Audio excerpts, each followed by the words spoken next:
ठीक बात है। जय। अब आपको उस परमेश्वर की महिमा सुनाते हैं जो ऐसे सुख देता है, और वो स्वयं यहां आता है, अपनी महिमा आप ही बताता है। क्योंकि काल भगवान ने तो वो तत्व ज्ञान छुपा रखा होता है, वो तो उसने कति पृथ्वी से नाश कर दिया होता है। वो केवल दंत कथाओं पर आधारित करवा देता भक्त समाज को, और वो उसी के जाल में जन्मते मरते रहें, कष्ट पाते रहें, दुख पाते रहें। क्योंकि हम इस काल के बच्चे नहीं हैं, हम इस ब्रह्म की आत्मा नहीं है। आत्मा अपने बच्चों का दुख माता पिता को ही होता है। हम कबीर परमात्मा के बच्चे हैं, हम कबीर परमात्मा की आत्मा हैं, और अपने पिता को ही दुख होता है अपने बच्चों का, वो जब दुखी देखता है। तो वो परमात्मा यहाँ आता है। हमने गलती तो बहुत भयंकर कर रखी है, जैसा कि आपको सृष्टि रचना में कई बार सुनाया है। तो फिर भी कहते हैं, एक हरियाणा में कहावत है कि माँ बाप बेटा बेटी तो हो जाते हैं विमुख, लेकिन माता पिता नहीं हो सकते। बेटा बेटी तो कुपात्र बन जाते हैं, लेकिन माता पिता फिर भी उनके सुख की कामना करते ही रहते हैं, उनको फिर भी लाइन पर लाने की चेष्टा करते हैं, शायद अब भी समझ जाए, अब भी सुधर जाए। इसी उद्देश्य से वो परमात्मा इस काल लोक में आता है, और काल लोक में वो कितना कष्ट उठाता है। एक तो आप देख रहे हो इस दास के साथ के खेचातानी कर रखी है इन नकली संतों ने। क्यों? इनकी पोल खुल है।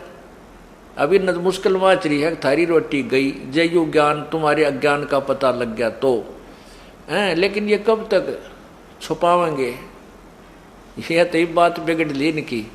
ये राजी खुशी सरेंडर कर देंगे तो बढ़िया रहेंगे, नहीं तो जनता इन्हें गली में नहीं निकलने देगी जब सच्चे ज्ञान का पता लगेगा, और उनके द्वारा दिए गए अज्ञान से वो परिचित हो जाएंगे।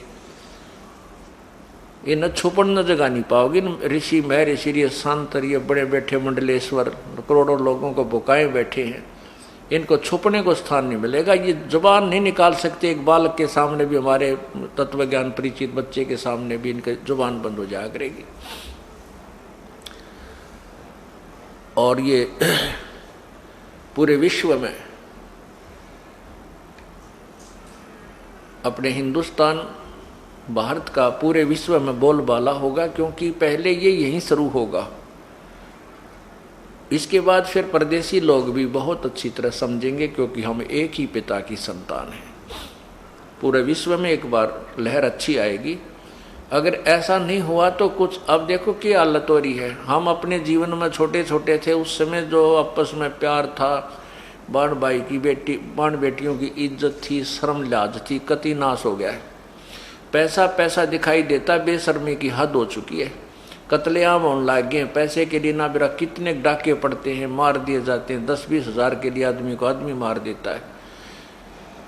तो ये और 10-20-50 साल में तो सरेआम गलियों में निकलना मुश्किल हो जाएगा, ऐसी हालत हो जाएगी। लेकिन अब ये ज्ञान एक बार फैलेगा, फिर एक बार फिर स्थिति सेट हो जाएगी। कई हजारों वर्षों तक फिर ये नॉर्मल स्थिति रहेगी। भगवान की भक्ति करा करेंगे, भगवान से डरा करेंगे, और परमात्मा फिर हमारे भंडार भरा करेगा।